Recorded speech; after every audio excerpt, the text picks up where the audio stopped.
Borneo FC sedang bersinar di awal musim Super League. Hingga pekan ke-7, pasukan Fabio Lefundes mencatatkan rekor tak terkalahkan lewat 6 kemenangan beruntun yang membuat mereka duduk di puncak klasemen sementara. Apa saja rahasia di balik taktik permainan mereka? Saya Kevin William, and this is The Game Changer.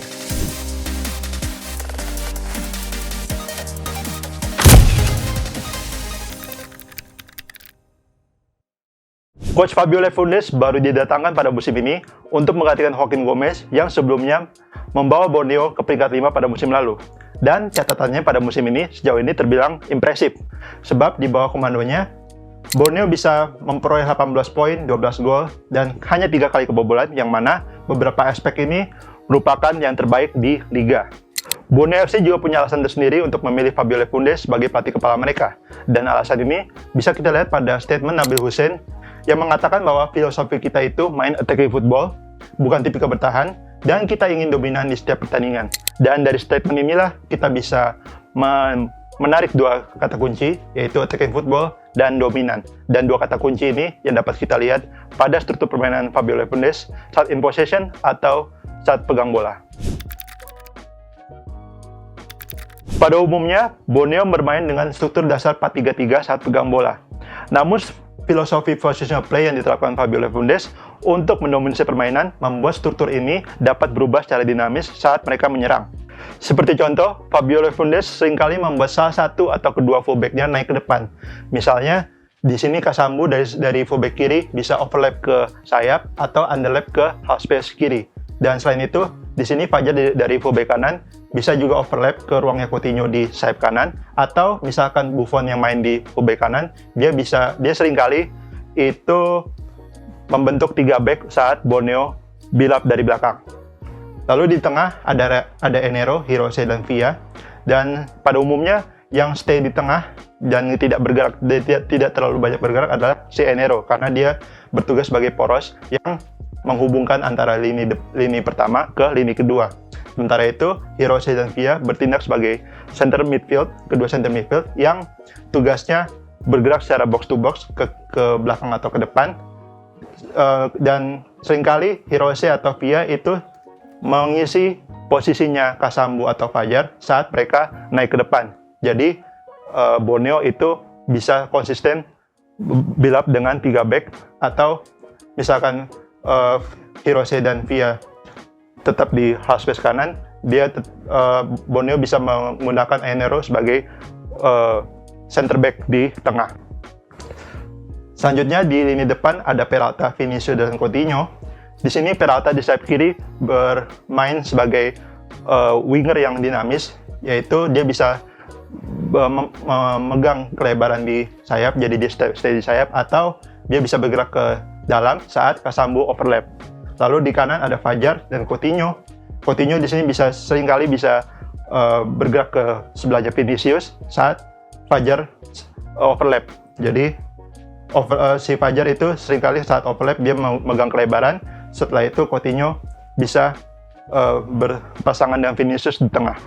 Overall, kedua fullback dan kedua CM itu menjadi posisi yang paling sibuk dalam struktur permainan Lefundes untuk membuat Borneo bisa menyerang dengan 5 pemain di lini depan. Dinamika Borneo di sisi kiri bisa kita lihat secara lebih detail pada laga lawan PSBS Biak. Di sini kita bisa lihat bahwa Borneo build up dengan struktur dasar 4-2, di mana ada Dwiki dan Villa sebagai double pivot. Namun struktur ini dapat berubah saat Dwiki drop ke tengah, lalu Villa maju ke depan, dan Hirose sebagai gelandang serang di sini akan bergerak ke half space kiri. Perubahan ini membuat Borneo bisa menyerang dengan 5 pemain di depan dengan adanya 3 pemain sebagai white triangle di sisi bola di sisi kiri. Kasambu jadi pemain paling penting dalam dinamika sektor kiri. Di sini kita bisa lihat dalam struktur dasar 4-1-2-3, Kasambu yang naik ke depan membuat Peralta bisa bergerak ke dalam untuk half space kiri sebagai pembantu kreasi serangan. Ini membuat Kasambu bisa terima umpan direct di sayap, sementara Peralta menyerang celah antar back lawan. Selanjutnya, Peralta bisa terima umpan di dalam kotak penalti, sementara ada tiga pemain yang membantu sebagai target umpan, yaitu Coutinho dan Villa yang bergerak ke tengah, dan Maicon itu bergerak ke tiang jauh untuk mengeksploitasi ruang di tiang jauhnya PSBS Biak. Saat invert di half space, ada beberapa cara untuk memanfaatkan posisinya Kasambu. Seperti yang bisa kita lihat di sini, Villa dari half space bergerak ke arah sayap untuk menarik satu pemain yang membuka ruang di half space kiri ini. Dan selanjutnya, Kasambu melakukan underlap buat menyerang jarak antar pemain yang tercipta di lini belakang lawan. Di sini Kasambu terima umpan dari Peralta setelah dia underlap ke half space, dan Maicon menyerang ke tiang jauh sebagai target umpannya. Selanjutnya, kita bisa melihat dinamika di sektor kanan Borneo pada laga lawan Persijap Jepara. Untuk mempertahankan struktur build-up 3 back di belakang, biasanya salah satu center midfield akan turun ke lini pertama untuk menempati ruang yang ditinggal fullback yang naik ke depan.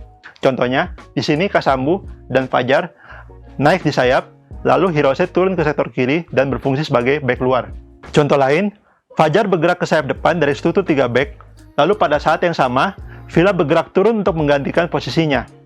Alhasil, pergerakan ini merubah struktur build-up dan rest defense Borneo menjadi 2-3. Naiknya Fajar di sayap membuat Coutinho sebagai winger bergerak ke dalam, namun perpindahannya bukan menuju half space seperti Peralta di kiri, tapi ke samping Vinicius, sehingga membentuk double striker di tengah. Adanya dua striker di tengah memiliki dampak khusus pada build-up Borneo dan juga pertahanan lawannya.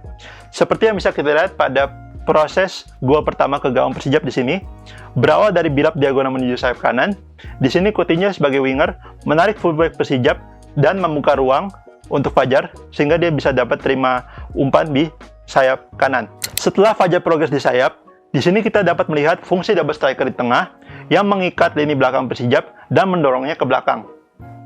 Ditambah dengan Peralta yang bergerak secara diagonal ke kanan, lini kedua Persijap jadi tertarik ke belakang dan membuat Villa bisa menjadi opsi umpan yang bebas di area dalam, sehingga Borneo dapat mendominasi di area final third lawan. Dengan adanya dua striker Borneo di tengah, back lawan jadi harus menjaga mereka secara man-to-man, dibandingkan dengan satu striker yang akan di-cover oleh dua back. Di sini Borneo mengeliminasi cover man-to-man dengan low pass ke ruang belakang defense Persijap.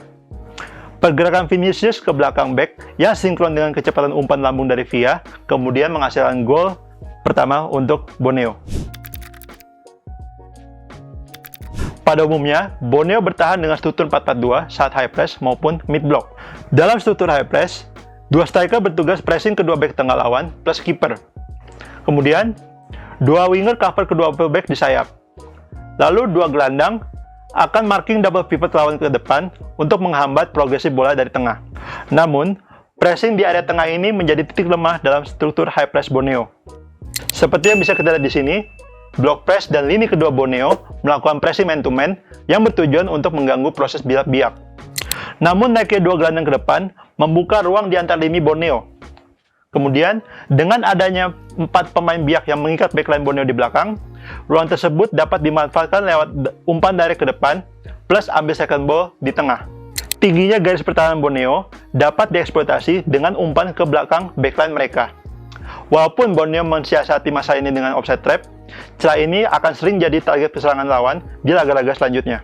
Selain itu, Borneo sebetulnya cukup sering bermasalah saat menghadapi bola-bola atas. Kelemahan ini bisa jadi target lawan untuk membongkar pertahanan mereka lewat direct build-up. Borneo punya dua strategi berbeda saat bertahan dengan mid block. Di sini, kita bisa lihat mereka bertahan dengan struktur mid block 4-4-2 yang rapat dan menyisakan sedikit ruang di antar lini, sehingga memaksa lawan untuk build-up melebar. Saat lawan build-up melebar, salah satu striker akan ikut press ke area sayap untuk mengoffload di sisi bola. Dengan begini, Borneo dapat merebut bola atau sekedar menghambat progresi lawan di area sayap. Walau tidak efektif, namun sebetulnya strategi ini membuka celah di dalam blok pertahanan Borneo. Di sini, Villa yang pressing melebar membuat situasi 3 versus 3 di area sayap, sehingga mereka dapat mengurung build-up Biak. Kemudian, Luquinhas yang bergerak ke belakang tidak dapat dikawal oleh Dwiki, sebab ini dapat membuka ruang di tengah dan jalur umpan ke pemain lawan di antar lini. Namun, ini justru membuka ruang antara lini depan dan tengah yang dapat dimanfaatkan secara diagonal. Villa yang tidak menutup jalur umpan ke dalam mengakibatkan Luquinhas dapat terima umpan dan progres bola secara diagonal menuju Brown di sisi jauh. Strategi lainnya adalah melancarkan pressing tengah untuk melancarkan serangan balik. Di sini, Borneo dengan sengaja membuka celah antar pemain di lini kedua untuk memancing lawan progresi ke antar lini. Kemudian, sebelum target progresi lawan menerima bola, Borneo melancarkan jebakan press yang terbentuk dari 3 pemain di tengah. Situasi 3 versus 1 memudahkan Borneo untuk merebut bola. Setelah bola berhasil direbut, winger di sisi bola bergerak ke depan untuk provide opsi umpan di sayap dan mengeksploitasi ruang kosong dari struktur build-up Persija. Setelah itu, bola akan progres lewat sayap dan akan dikirim menuju striker yang tiba di dalam kotak penalti lawan lewat crossing mendatar. Proses gol Hirose kontra Persija berasal dari cara yang serupa. Dengan struktur mid-block 4-1-4-1, Borneo menerapkan jebakan press di tengah dengan Hirose yang pressing ke depan.